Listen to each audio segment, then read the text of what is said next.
Bill Green here, interviewing another one of our local community members who help our clients with their care. Jennifer, how long have you been with Senior Helpers? 11 years now. Awesome. What brought you into helping families with home care and seniors in general? So I became a CNA right after high school, and I worked in communities, nursing homes, memory care units, and I felt the draw to home care because I really like the one-to-one care. I think it's important to have one-to-one care, and I love seeing families be able to stay home if they're able to. Okay, that's wonderful. And people want to age at home. They don't want to go live in a facility unless they absolutely have to. Absolutely. That's where they've lived their whole life, or they've lived a lot of their life, and they want to be able to be there and be closer to the family. Absolutely. Yeah. So what exactly do you guys do? So Senior Helpers hires professional caregivers to come into the home to support families and that aging loved one to stay safe. So we are able to, through our life profile, look at what can keep them independent and keep them safe. So we're looking at their daily needs. Are they safe getting in and out of the shower? Do they need help getting in and out of bed? Are they getting enough nutritional meals? Are they getting enough hydration? Are they remembering to take their medication? It's great if the family can pick the scripts up and bring it to them, but are they taking those medications? Are they taking them at the right times? Okay. So we're able to help with those things, as well as getting them to their doctor's appointments, transportations. We can take them to the senior center so they get engagement. We go to museums so they have companionship. Oh, cool. Yeah. Okay. You mentioned life care program. So the life profile is what we do when we do an intake assessment. I go and meet with the family, and I ask a variety of questions on how that member is able to be independent. Are they paying their bills on time? Are they taking their meds? How are they getting their meals? Are they safe to take the trash can out to the street? Are they safe getting in and out of the shower? Are they sleeping well? Okay. Those are things that we look at. And then within the home, we do a 144-point safety inspection. I'm looking for fall risks. I'm looking for the rugs that are going to roll up. But I'm also looking to see, are the things that are dangerous to them put away, or are they out so that they see them? We're talking with families who may have cognitive functions that they need to be addressed.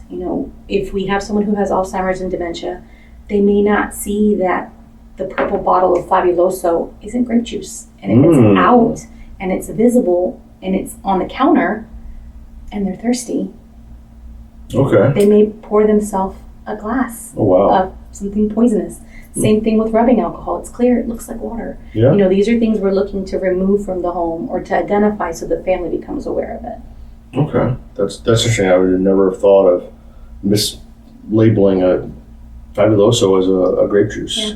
What's the most rewarding aspects of home care? Getting to see people age in place so that they don't have to move, and that they're surrounded by those things that they collected and they have. So it's super challenging when you think about when you're going to move someone. Think about when you have to move. Right. We're gonna take everything that we own, but if we're moving to somewhere smaller because we're downsizing, we're taking 40, 50, 60 years of accumulated things that we love, and we're downsizing it to 800 square feet. Go ahead and walk through the house and pick the 10 things that you love the most, and then I have to tell you can only take 2. Wow. So knowing that they get to stay in that familiar environment, and knowing that when their kids come, I'm going to see mom at the house I grew up in, and the grandkids come and the story is still there, that history still gets to remain. Awesome. Yeah. It's not to say that there's not a place for them if they have to move, Right. We want them to be safe, but if we can keep them in their home environment, we do that. Okay, very cool. So what's the hardest part of home care? When you get super attached and they pass, it's hard. Yeah. So we have caregivers that have been with Senior Helpers just as long as I've been, and some longer. Okay. And they'll work years with the client. And when they pass, there's grief. You see that person 3-4 days a week. You see them for long hours in the day. They become your surrogate family. And that's what's hard. It's when they pass. Okay. But we know that they got to pass the way they wanted to, where they wanted to, and we were able to support them in that. But it's still a challenge. It hurts. I get that. Yeah, that's got to be rough. Yeah. We lose clients, seems like more and more all the time, because people are just aging or getting sick, and it is rough. When is the best time for a family to reach out? So I tend to tell people to start looking at what your resources are before what I call like the emergency, the crisis, before that fall, that hospitalization. You know, we all tend to think it's never going to happen to me, but we're aging and we're aging in place. And you have children who are, we call them the sandwich generation. They're taking care of their parents and they have their own kids. Right. So now they're running to get mom to her doctor's appointment, but there's a soccer game. And we have, you know, dad needs an appointment or has had a fall and is in the hospital, but I've got to go to work. Right. And I've got kids in school. I can't be at the hospital and miss all these days. It's knowing that there are resources within your community before this event happens. Okay. And looking to see, you know, what will be a good match for you. You know, not every agency does the same thing. Mhm. We're kind of similar in scope of practice, but some of us have different things that we do while we're with someone. Okay. And it's learning those things Yeah. so that you get a good match. Okay. So if there already has been a fall or emergency, how do you guys handle that? So we go out, we do that life profile assessment. We try to figure out what caused it, because that's what tends to happen. They have a fall, they get hospitalized, they go to rehab, then they come home, but no one's checked the home. Why did they fall? Were they not taking their meds right? Were they dehydrated? Did they actually trip and fall on something? Right.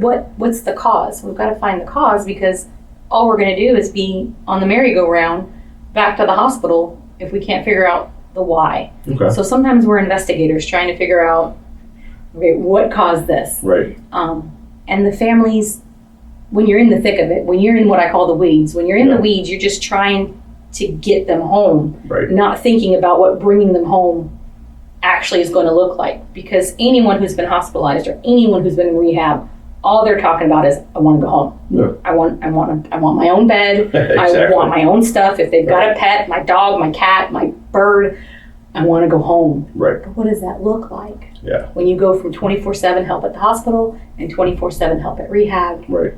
to the kids that are working Yeah. and the neighbors that do check in and love you but aren't skilled. Right. What does going home look like? Where do you provide care? Anywhere that person is. Okay. So in their private residence, in the mother-in-law suite, at the assisted living, we can go into nursing homes. We're able to sit with people as sitters at the hospital. Okay. So wherever they live, we're able to help. Okay. What's your geographic location? So we cover Baker, Clay, Duval, St. John's, Nassau County. Oh, wow. Yeah, Okay. we have a big area we service. How has home care changed since you've been in the industry? Well, we're seeing a lot more people aging in place. We're seeing a lot more people who are needing help at home and not knowing where to start. I'm seeing people calling for service, but not knowing how to fund the service. So one of the things I say to people often is, we need to start thinking about, where are we going to receive care? Who is going to provide that care? And how are we going to pay for that care? Okay. Because they don't know what they don't know Right. until they need help. And then they're very much surprised that, say they have a long-term care insurance policy. They've paid this policy all these years. They don't know that they have elimination periods.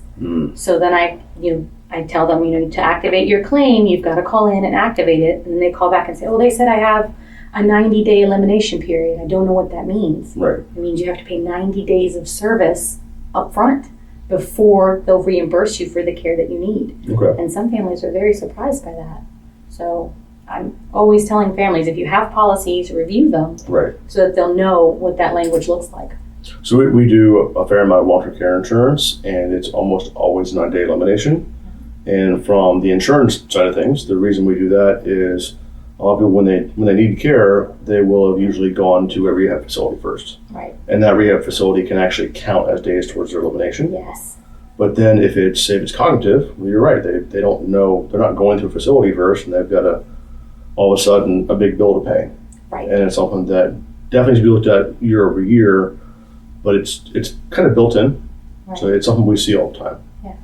And the families don't know. They just know that they make this their premium payment. They have this thing, and then, or they don't know how much it pays. 'Cause Right. policies are written differently. Some are, they pay so much a day, so much a week, so much is a cap for the life of the policy, Right. and they just don't know. Yeah. Or they don't know their parents have the policy.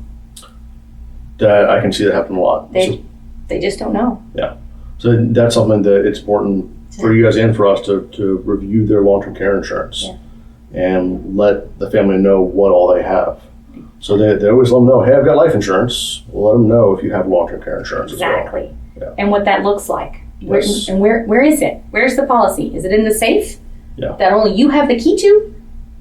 But we need a copy of that somewhere. We need to know Right. where it is. And sometimes our seniors they hold things closely. Like they know they have it, and they have it in a safe place, and they know where it is, and that's the end of it. Right.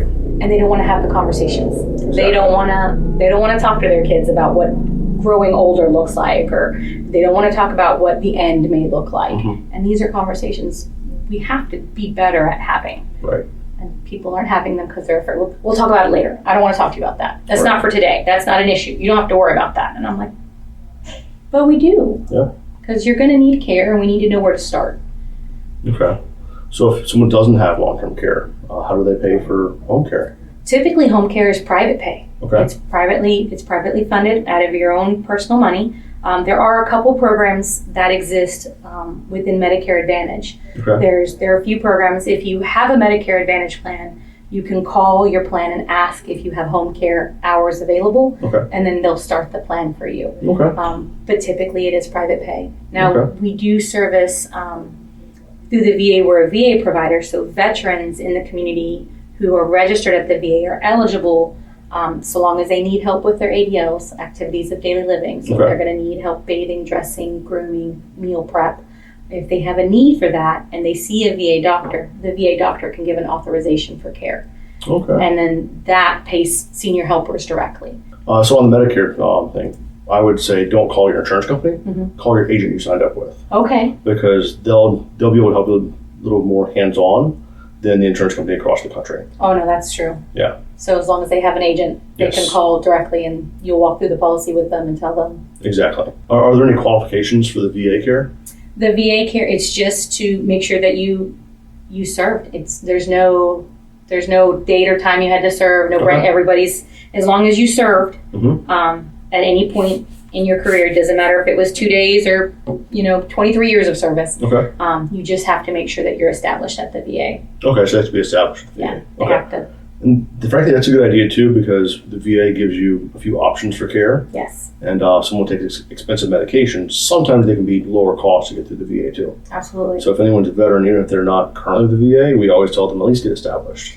And a reason some of them don't get established is they're afraid they're going to have to give up their primary care provider, and they don't have to. Right. You just have to go once a year Mhm. to get your annual physical done and Yeah. talk with them, and then you get an authorization for care. And then once you're established with the VA, they have all kinds of social workers that are great to connect you to other resources. They'll help you get a living will. They'll help you with legal aid. They'll help you, figure out transportation needs if you need them. Like you said, medications can be provided. Right. They have veteran service officers sometimes at the hospitals and clinics that can help if you have a claim that you need to file. Yeah. If something's happened while you were on active duty, they can help you get your claim. And then they have agents that have information on aid and attendance, Okay. which is another program that helps pay for home care. Okay. It's a little bit lengthier process, but it exists so that veterans who want to stay home can stay home. And the aid and attendance not only helps the veteran, but it helps the spouse. Mm. And some families need the assistance for the spouse and not Okay. the veteran right away. Hmm. So there's money to, you have to apply for it, but it pays for home care for both veteran and the spouse. Wow. Okay. That's great. We've a lot of veterans here, so I'm Yeah. sure more could probably didn't even know about it. Exactly. And Yeah. we want to get them to sign up with the VA. Go. I know that they were not nice to some of you during Vietnam, but it's a benefit that you earn through service. Right. So what makes senior helpers different? So we've been in business here in Jacksonville, in Orange Park, for 16 years. Okay. And the bigger differentiator is our life profile. We are really making sure that we understand what that individual's needs are and what the family's needs are. Because it's going to take all of us working together to keep that person safe and Okay. comfortable and independent at home.